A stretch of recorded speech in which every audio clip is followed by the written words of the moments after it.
અગાઉ તમે કેના માટે દ્વારકા મુખ્ય સંશોધન કેન્દ્રમાંથી અમૃત પુષ્પ અને ઔષધિઓ લઈ ગયા હતા? માટેની મસ્ક્યુલર ડિસ્ટોપી માટે. બરાબર. કોણ દર્દી છે તમારે? મારા ઘરના છે. બરાબર. કેટલા સમયથી અમારો કોર્સ ચાલુ છે? તકરીબન 1.5 વર્ષ થયા.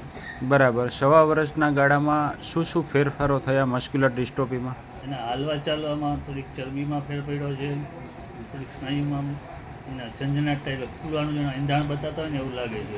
બરાબર. અને હાથ પગની મૂવમેન્ટમાં ને ફેરફારો થયા છે? ફેરફાર દેખાય છે એમાં 20-25% જેવું. બરાબર. કે જે મસ્ક્યુલર ડિસ્ટોપી નામની બીમારી છે એની ક્યાંય વિશ્વમાં દવાઓ નથી દવાઓ ક્યાંય. છે નહીં કંઈ. બરાબર. અને ઘણા બધા પ્રયત્નો કર્યા પછી તમે અહીંયા શરૂ કરેલું છે, એટલે ખૂબ સારું પરિણામ કહેવાય કે આવી તકલીફોમાં પણ અમૃત પુષ્પ અને ઔષધિઓથી રિઝલ્ટ મળે છે એમ.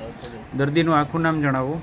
કિંજલબેન અજયભાઈ સરવૈયા. અને તમારો અજયભાઈ મોબાઈલ નંબર જણાવો. 90 333 60 415.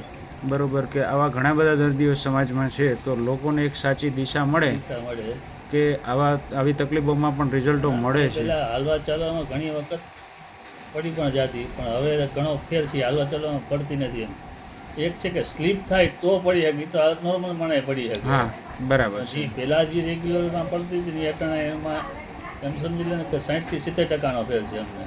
ખૂબ સરસ. એટલું ખુદ જઈ શકે એની. ખૂબ સરસ, ખૂબ સરસ. જય દ્વારકાધીશ. જય દ્વારકાધીશ.